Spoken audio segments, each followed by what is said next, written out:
Welcome to the solutions to the circular and planetary motion problem set, problems number 13 and 14. We start with 13. A coordinate system in meters is constructed on the surface of a pool table. Three objects are placed on the pool table as follows. A 2-kilogram object at the origin of the coordinate system, which in my diagram is shown as red. A 3-kilogram object placed at 0, 2, which in my diagram is shown in green, and a 4-kilogram object placed at 4, 0 on the coordinate system. And then my diagram, that is the object black. Find the resultant gravitational force exerted by the other two objects on the object located at the origin. All right, starting with a free body diagram, you can see I've got a coordinate system here with the objects placed correctly on their locations. And I'm calling F1 the gravitational force of the green on the red, and F2 the gravitational force of the black on the red.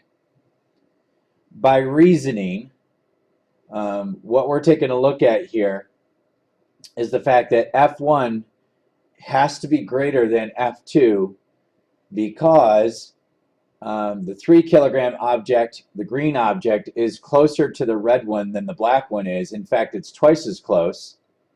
And remembering that force due to gravity is an inverse square law, that the distance between the centers has a greater impact because it's squared than the masses themselves. A mass of 3 kilograms and a mass of 4 kilograms are close enough to each other where they're not going to be able to compensate for a difference in distance between the objects.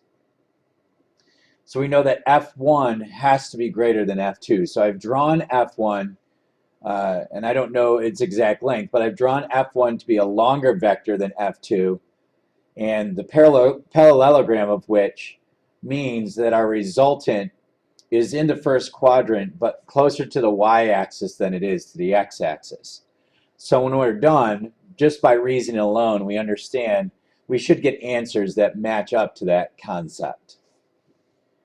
All right, the next thing that we need to do in order to calculate the resultant force as drawn in our parallelogram is to calculate the values of F1 and F2 individually. We start by calculating F1 by using Newton's gravitational constant, 6.67 times 10 to the negative 11 times 3 kilograms times 2 kilograms divided by the distance between their centers, 2 meters squared. When we perform that calculation, we should get 1.0 times 10 to the negative 10 newtons. Proceeding, we now need to calculate F2. F2 is the constant, 6.67 times 10 to the negative 11, times the mass of 4 times the mass of 2, divided by the distance between their centers, which is 4 meters squared. And performing that calculation, we get 3.34 times 10 to the negative 11 newtons. This verifies, of course, our original thinking when discussing this diagram, that F1 had to be larger than F2 because the 3-kilogram mass is closer to the 2-kilogram mass than the 4-kilogram mass is closer than the 4-kilogram mass is to the 2-kilogram mass.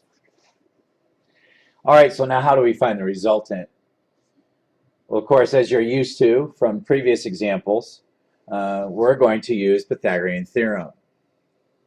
R squared is equal to F1 squared plus F2 squared. Substituting and solving for R is going to be the square root of F1 squared plus F2 squared, and we've substituted the values of F1 and F2 respectively. And solving for R, we should get 1.1 times 10 to the negative 10 newtons. You'll note that this is very close to the value of F1 itself, and because of sig figs being 2 digits, we end up with the same answer as F1. That's because F2 is so much smaller than F1 that we get an answer by sig figs that is pretty much the same as F1. We also need the direction, and to do that, we of course would do an inverse tangent calculation.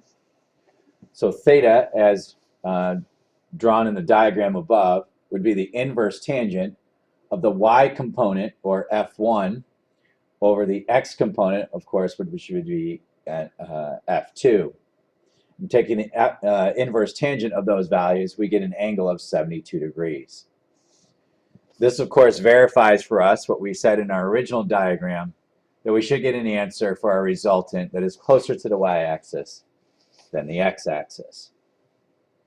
Neat little problem here, reviewing some stuff that we did earlier this year, but yet applying a new concept of Newton's universal law of gravitation at the same time.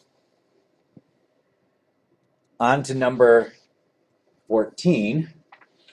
Use the data given below to find the point between the Earth and the Sun at which an object can be placed so that the net gravitational force exerted by the Earth and the Sun on that object is 0.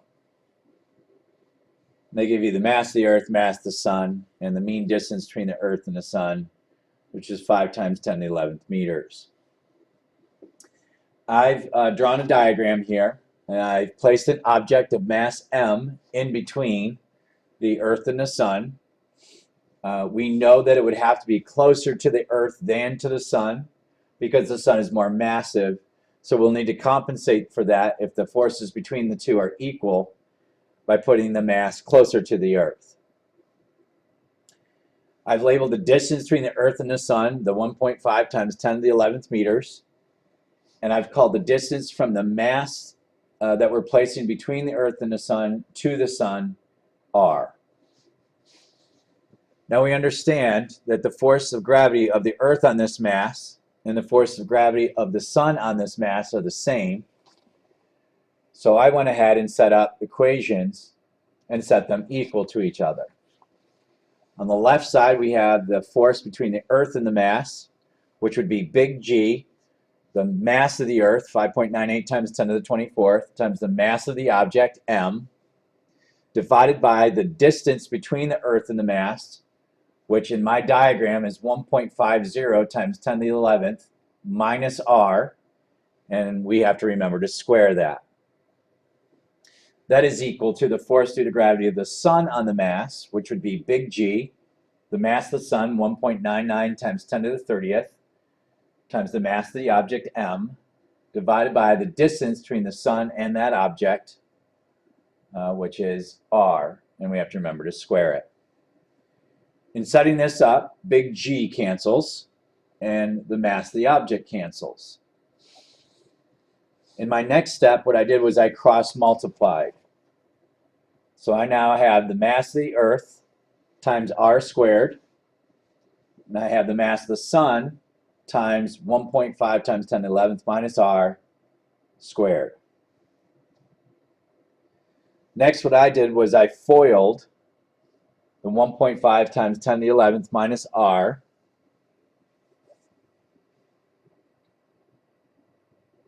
And when foiling, the first term, 1.5 times 10 to the 11th squared, would be 2.25 times 10 to the 22.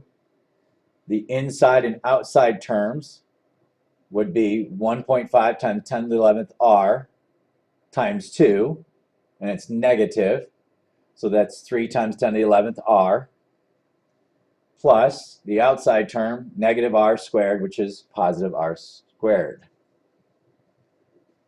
We include the mass of the Sun at the end of that calculation. What I did next was I divided both sides by the mass of the Sun. So I divided both sides by 1.99 times 10 to the 30th.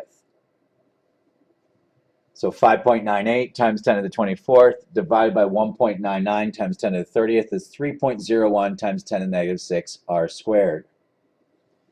The right-hand side stayed the same except for crossing out, canceling the 1.99 times 10 to the 30th. Now I need to get this in the form of a quadratic equation, so I'm going to subtract. I'm going to take my r squared on the right side and subtract the 3.01 times 10 to the negative 6 r squared on the left side. that value is so small that when I take 1 minus that value, I still have 1. I now have my quadratic equation, 0 equals 2.25 times 10 to the 22nd minus 3 times 10 to the 11th r plus r squared, which I can now use the quadratic formula or graph it. That doesn't sound very fun, so quadratic formula is probably easier here because of the size of the exponents. And I get a root, which one has to be positive and one has to be negative. And so my positive root, oh, I see what happened next here is I just rearranged it, no big deal. And then I solve for r, the positive root of which is 1.5 times 10 to the 11th meters. To 3 digits, 1.50 times 10 to the 11th meters. This is a frustrating problem when you get done and realize that, oh yeah, the object would have to be placed pretty much at the surface of the Earth or within the Earth so that the force of the two is equal on each other. And this, of course, is because the sun, just by power of 10 alone, is 10 to the 6th times more massive, and that's 1,000,000 times more massive.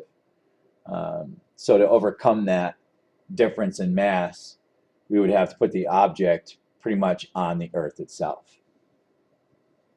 So a lot of work for what seems nothing, but a neat problem nonetheless, to make that realization in the end when we're done. All right, our last problem, which you'll do in class tomorrow, is problem number 15, which makes a nice tie-in between universal gravitation and circular motion that we did earlier in this unit.